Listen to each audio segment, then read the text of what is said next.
Hi friends, good afternoon. আমার রান্নাঘরে তোমাদের আরও একটা নতুন রেসিপি নিয়ে চলে এসেছি।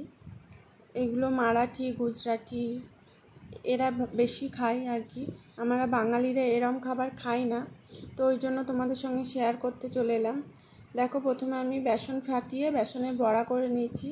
তারপর একটা মিক্সিং জারে 4 চামচ দই আর 3 চামচ বেসন, একটু নুন, একটু হলুদ একসঙ্গে মিক্সিতে একবার গুঁড়িয়ে নিয়েছি। তারপর কড়াইতে তেল, গোটা জিরে, আর একটুখানি সর্ষে, কাঁচা লঙ্কা আর কারি পাতা ফোড়ন দিয়ে নিয়েছি। তারপর মিক্সিং জারের মধ্যে একটু জল দিয়ে এটাকে ভালো করে গুলিয়ে ওটার মধ্যে দিয়ে দেব।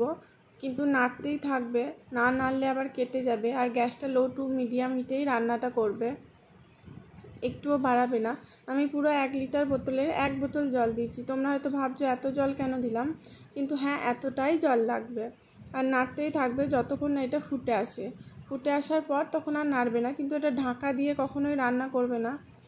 দেখতেই পেলে আমি পুরো 1 লিটার জলের বোতলটাই পুরো জলটাই দিয়ে দিচ্ছি। তারপর স্বাদ মতো নুন আর স্বাদ মতো একটুখানি চিনি, একটু সামান্যই চিনি দেবে, বেশি না। একটু স্বাদ মতো নুনটা একটু বেশিই লাগবে।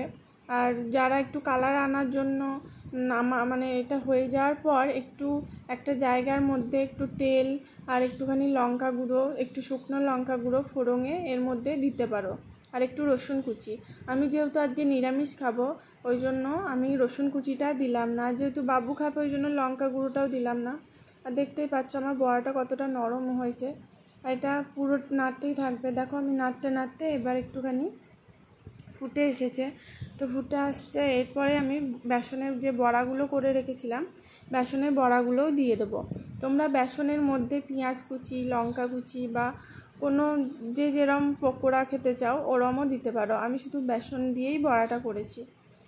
আর আমার এর আগের ভয়েস যেটা আমি ছেড়েছিলাম গণেশ ঠাকুর বিসর্জনে, ভয়েসটা একটুখানি কেমন লাস্টের দিকটাই ডবল ডবল হয়ে গেছে। কেন হলো আমি বুঝতে পারলাম না। তো তোমরা প্লিজ ওটাকে ইগনোর করে যেও, কিন্তু লাইক দিতে যেন ভুলো না। ওটা আমার ভুল হয়ে গেছে, জানি না কি করে হলো, বুঝতেও পারলাম না। পরে পোস্ট করার পর দেখলাম কি এটা এরম হয়েছে। তো তার জন্য সবার কাছে সরি। আর আমি একটু দেখে নিলাম নুনটা ঠিক আছে নাকি, কিন্তু আমার আরেকটু নুন লাগতো, তো নুনটাও দিয়ে দিলাম। এটা নামাবার আগে আমি কড়াইতে গোটা গরম মশলা, জিরে, শুকনো লঙ্কা, তেজপাতা শুকনো খোলায় ভেজে গুঁড়ো করে রেখেছিলাম। নামাবার আগে গুঁড়োটাই আমি ভাজা গুঁড়ি মশলাটাই আমি দিয়ে নামিয়ে দেব। আর যখন নামাবো দেখতেই পাবে আমি কতটা জল রেখেছি। তার 30 মিনিট পর দেখবে কতটা জলটা টেনে নিয়েছে। দই দেওয়া থাকে, যেহেতু বেসন দেওয়া থাকে ওই জন্যই এরম হয়। এই নামাবার আগে তোমরা ওই তাড়কাটা দিয়ে দিতে পারো। তেল, শুকনো লঙ্কা কড়াইয়ে করে এর ওপরেই তোমরা তড়কাটা দিয়ে দিতে পারো, তাহলে কালারটা খুব সুন্দর আসে আর খেতে আরও বেশি ভালো টেস্ট হয়। তো দেখো 30 মিনিট পর পুরো জলটা টেনে নিচ্ছে। কেমন লাগলো জানিও।